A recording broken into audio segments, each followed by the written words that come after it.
नमस्कार। आज के इस खास विश्लेषण में हम सीधे एक ऐसे मुद्दे पर बात करेंगे जो हर बड़े बिजनेस लीडर के सामने आता है। हम हाई लेवल कॉर्पोरेट स्ट्रेटजी को एक बहुत ही दिलचस्प कहानी के जरिए डिकोड करने वाले हैं। ये कहानी है तो एक साधारण चाय वाले की, लेकिन इसके अंदर बिजनेस स्केलिंग के कुछ सबसे गहरे सबक छिपे हैं। ये केस स्टडी खास तौर पर उन एग्जीक्यूटिव्स के लिए है जो मुनाफे और बिजनेस विस्तार के बीच एक सही संतुलन तलाश रहे हैं। तो चलिए सीधे इस केस स्टडी में गहराई से गोता लगाते हैं। अब ये वो मुख्य सवाल है जो हर उस रणनीतिकार को परेशान करता है जो किसी बिजनेस को तेजी से बढ़ाना चाहता है। क्या बड़े पैमाने पर मुनाफा और ग्रोथ हासिल करने के लिए प्रोडक्ट की असल पहचान, उसकी आत्मा से समझौता करना जरूरी है? अक्सर मुनाफे की रेस में मूल क्वालिटी पीछे छूट जाती है। यही वो दुविधा है जिसे हम आज इस जादुई चाय केस स्टडी के जरिए पूरी तरह से सुलझाएंगे। आज के इस विश्लेषण का रोड मैप बिल्कुल स्पष्ट है। पहले हम असली प्रोडक्ट के फायदे समझेंगे, फिर रैपिड स्केलिंग के खतरों पर बात करेंगे, उसके बाद ब्रांड लॉयल्टी खोने के नुकसान देखेंगे और आखिर में जानेंगे कि अपनी कॉर्पोरेट लेगेसी को वापस कैसे पाया जाए। तो चलिए सबसे पहले बात करते हैं हमारे पहले पॉइंट की, असली प्रोडक्ट का फायदा। हर सफल उद्यम की शुरुआत एक मुख्य इनोवेशन से होती है।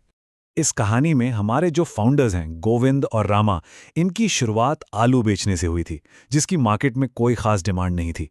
लगातार रिजेक्शन मिल रहा था, लेकिन हार मानने के बजाय उन्होंने अपनी स्ट्रैटेजी को पिवट किया।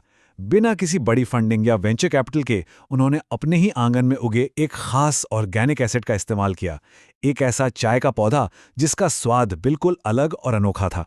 रामा का ये बयान बिजनेस की दुनिया में यूनिक वैल्यू प्रोपोजिशन यानी यूवीपी का बेहतरीन उदाहरण है। ये जादुई चाय मार्केट में मौजूद किसी भी अन्य प्रोडक्ट से बिल्कुल अलग थी। सफलता का कारण कोई भारी भरकम मार्केटिंग नहीं थी, बल्कि इस प्रोडक्ट की अपनी असली और बेजोड़ क्वालिटी थी। और इस असली प्रोडक्ट का असर क्या हुआ, ये नंबर 20 इसे बहुत ही शानदार तरीके से दर्शाता है। बिना किसी बजट के, सिर्फ वर्ड ऑफ माउथ से पहले ही दिन 20 लोगों की चाय का एडवांस ऑर्डर मिल गया। बिजनेस में इसे ही इमीडिएट प्रोडक्ट मार्केट फिट कहते हैं। जब प्रोडक्ट में दम होता है तो डिमांड अपने आप जनरेट होने लगती है। लेकिन यहीं से कहानी में एक नया मोड़ आता है। बढ़ते हैं हमारे दूसरे सेक्शन की तरफ, रैपिड स्केलिंग के खतरे। ग्रोथ का ये ग्राफ दिखाता है कि सफलता कितनी तेजी से आसमान छू सकती है। पहले दिन की साधारण टपरी से लेकर दूसरे हफ्ते के एडवांस्ड ऑर्डर्स और सिर्फ एक महीने में नेशनल न्यूज पर वायरल होना, और फिर ठीक दूसरे महीने में ही एक बड़ा कॉर्पोरेट बायआउट ऑफर। यह साफ तौर पर बताता है कि एक बेहतरीन प्रोडक्ट कितनी जल्दी बड़ी कॉर्पोरेट मशीनों की नजरों में आ जाता है। इस कॉर्पोरेट ऑफर के डिटेल्स सच में काफी लुभावने थे। 1 लाख रुपए का एडवांस चेक, एक चमचमाता नया कैफे और 80% का भारी प्रॉफिट मार्जिन। कई एग्जीक्यूटिव्स यहीं आकर अपनी दिशा खो बैठते हैं। इन वैनिटी मैट्रिक्स को देखकर कोर आइडेंटिटी पीछे छूट जाती है, क्योंकि इस ऑफर में एक बहुत बड़ी छिपी हुई शर्त थी। असली चाय को पूरी तरह से हटाकर एक जेनरिक विदेशी मशीन वाली चाय का अनिवार्य रूप से इस्तेमाल करना। और यहीं आता है सबसे क्रूशियल मोमेंट, कॉर्पोरेट प्रतिनिधि का ये वाक्य। ये वो सटीक क्षण है जब किसी कंपनी को एक मानकीकृत जेनेरिक फॉर्मूले के लिए अपनी अनूठी वैल्यू का सौदा करने के लिए कहा जाता है। रामा के पौधे, जो उनके बिजनेस की असल आत्मा थे, उन्हें सिर्फ प्रॉफिट मार्जिन बढ़ाने के नाम पर जड़ से उखाड़ने का फरमान सुना दिया गया। बिजनेस की भाषा में इसे द स्केलिंग ट्रैप कहते हैं। मतलब विस्तार की अंधी दौड़ में अपनी उस नींव को ही खत्म कर देना जिस पर सफलता खड़ी हुई थी। गोविंद दुर्भाग्य से इसी जाल में पूरी तरह से फंस गए। एक शानदार कैफे की चमक दमक के लिए अपने असली पौधों को नष्ट करने की अनुमति दे दी गई। और इसका नतीजा क्या निकला, यही हमारा तीसरा सेक्शन है, ब्रांड लॉयल्टी खोना। यहां कॉर्पोरेट विस्तार और असली प्रोडक्ट लेगेसी के बीच का अंतर बिल्कुल स्पष्ट नजर आता है। एक तरफ असली चाय का ऑर्गेनिक फीडबैक था, जो पिए एक बार वो आए बार बार, और दूसरी तरफ कॉर्पोरेट एफिशिएंसी के नाम पर थोपी गई मशीन वाली चाय का फीडबैक, उबला हुआ पानी और अजीब दुर्गंध। ग्राहकों ने क्वालिटी में आए उस गिरावट को तुरंत पकड़ लिया।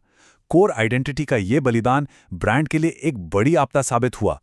और इसका अंतिम परिणाम, ग्राहकों के टूटने की एक विनाशकारी गति, जिसे कस्टमर चर्न कहा जाता है। जो सबसे वफादार ग्राहक थे, जो पहले उस चाय की तारीफ करने नहीं थकते थे, वही जेनेरिक चाय पीते ही सबसे बड़े आलोचक बन गए। ये दर्शाता है कि जब असली अनुभव छिन जाता है तो सालों की ब्रांड लॉयल्टी रातों रात खत्म हो सकती है। और अंततः वही हुआ जो ऐसी स्थिति में अक्सर होता है। कॉरपोरेट ने कैफे बंद करने का नोटिस दे दिया क्योंकि कोर ऑडियंस के दूर जाने से भारी नुकसान होने लगा था। ये इस बात का एक स्पष्ट अवलोकन है कि एक त्रुटिपूर्ण बिजनेस स्ट्रैटेजी जो अपनी जड़ों को भूल जाती है, अंततः वित्तीय विनाश की ओर ही ले जाती है। जेनरिक मॉडल ने किसी का फायदा नहीं किया। तो क्या कोई रास्ता बचा था? आइए आखिरी सेक्शन पर चलते हैं, कॉर्पोरेट लेगेसी वापस पाना। ये सच में कमाल की बात है कि ये बिजनेस पूरी तरह बर्बाद होने से कैसे बच गया। रामा ने कॉर्पोरेट टेकओवर के दौरान बहुत ही समझदारी से चुपके से असली चाय के पौधे की कुछ छोटी कलमें घर के पीछे खाली जगह पर लगा दी थीं। भारी दबाव और चमक दमक के बावजूद कोर ब्रांड आइडेंटिटी को सुरक्षित रखा गया। जब जेनेरिक कॉर्पोरेट कैफे फेल हो गया तो यही वो मूल संपत्ति थी जिसने इस बिजनेस को दोबारा अपने पैरों पर खड़ा किया। इस पूरी केस स्टडी से हम स्केलिंग इंटेग्रिटी का एक शानदार रोड मैप निकाल सकते हैं। यह किसी भी बड़े स्तर पर काम करने वाले एग्जीक्यूटिव के लिए एक जरूरी चेकलिस्ट है। अपने कोर एसेट की हर हाल में रक्षा करें। किसी जेनेरिक सपोर्ट के लिए अपनी यूनिक वैल्यू को कभी ना त्यागें। बंद कमरों में बैठे कॉर्पोरेट के निर्देशों के बजाय हमेशा शुरुआत से जुड़े ग्राहकों की आवाज सुनें। चमचमाते वैनिटी मैट्रिक्स के धोखे में ना आए। और सबसे अहम बात, विस्तार चाहे कितना भी बड़ा क्यों ना हो, उस शुरुआती जादू को हमेशा बनाए रखें। आज के कॉर्पोरेट परिदृश्य को देखते हुए एक बहुत ही गहरा और प्रासंगिक सवाल उठता है। क्या बड़े पैमाने पर विस्तार और भारी मुनाफे की अंधी दौड़ में कोई भी आधुनिक बिजनेस जाने अनजाने में उन्हीं अनोखे पौधों को तो नहीं उखाड़ रहा है जिन्होंने उसे पहली बार सफल बनाया था? इस विचार के साथ इस विश्लेषण में जुड़ने के लिए बहुत बहुत धन्यवाद।